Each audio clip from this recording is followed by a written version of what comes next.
Hello, class. This is Michael Gustafson, and today I'd like to talk to you about a very important subject that impacts our lives on a daily basis, and none of us can really escape it. It's always there, and that is social media.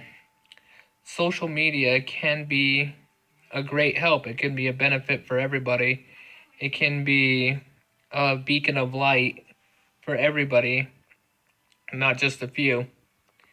However, how much social media is enough? Has it become too divisive in our country? And what can we do to dispel this?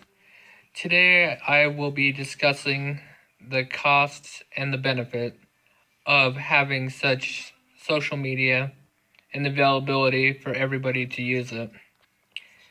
First, I'd like to provide a brief roadmap of where I'm going with this and where we're going to be ending up. First, we're going to be talking about the misinformation that social media can and does produce on a daily basis.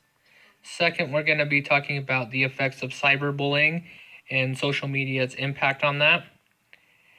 And third, we're going to be talking about what has happened in the past few years in the impact of social media. And we will go from there. And first, I'd like to preface what I'm about to say by looking to the past. We can always learn from the situations of others that have gone before us. One of the greatest civilizations in the world, Rome, was the preeminent power of their time. They were great in many aspects. They did a lot of great things. However, they suffered from one major weakness. They were divided, and they started to crumble from within.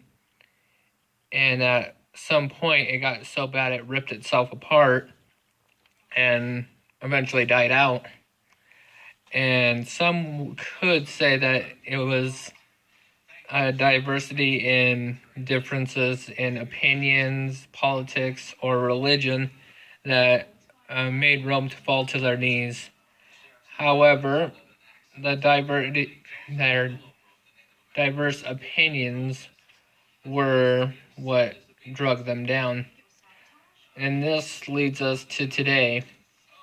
Today, we live in a day and an age where media is accessible at a snap of a finger. This has impacted the very shape of our society. It has impacted what we do and what we don't do. It has really had an impact on our lives. And this leads into my first and major discussion here today. In today's world, we live in a world of false information or fake news. You hear that a lot, and sometimes it's not fully explained, or it could be explained better by many different people. So, in this fake news, people who use Twitter say that they have sometimes encountered something they discovered later that wasn't true. And 16% of users say they have retweeted or posted a tweet they later discovered to be false. A study published in the Journal of Science found that lies spread 6 times faster. Imagine that, 6 times faster than the truth. And fake news is retweeted more than actual news. And as we all know, in the recent 2016 presidential elections, fake news stories and were promulgated about the two candidates and were shared a total of 37 million times on Facebook. And that led into the Mueller investigation, which reported that Russian groups created phony social media accounts to reach a wide base of the American public. And this impacted the way all of us thought on the election. I grew up in the time of the 90s and the early 2000s, and during that time, not very many people could have impact on an election except for higher ups like athletes or special politicians or companies. Now everybody can have a say on the presidential election, and a lot of them do. And this is really important to note. And this leads into what I'd like to talk about second, and that is cyberbullying.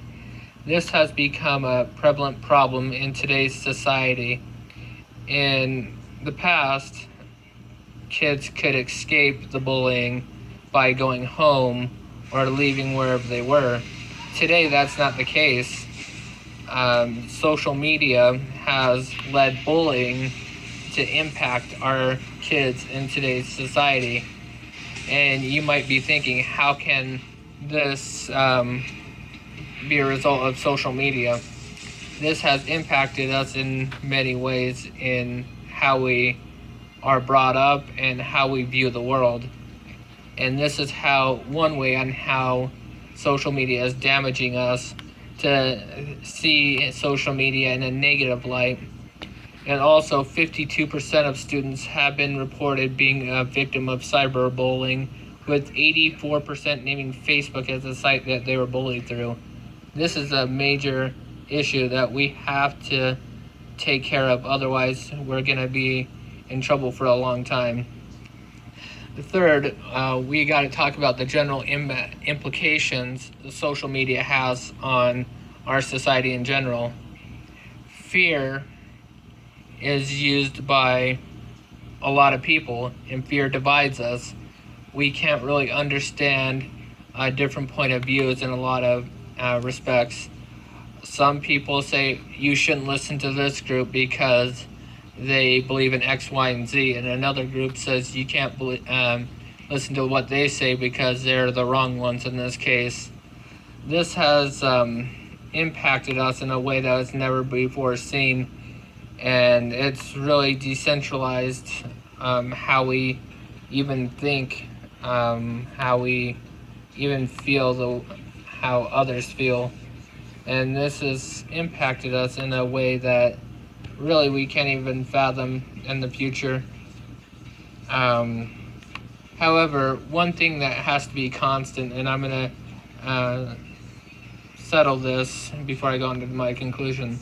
The fundamental concept of democracy, one person vote, one person, is based on the assumption that each vote is more or less independent than each person that makes up their mind or own personal choice. And today, millions of people can be affected by just one voice on Twitter or Facebook, and that will decide outcome or a race. And it doesn't take a popular athlete anymore to decide the American presidential elections anymore. It can be anybody that can impact it. And this is why today social media is disrupting our way of life. And in conclusion, I believe that social media can be used for good, but it has not been used for its original purpose.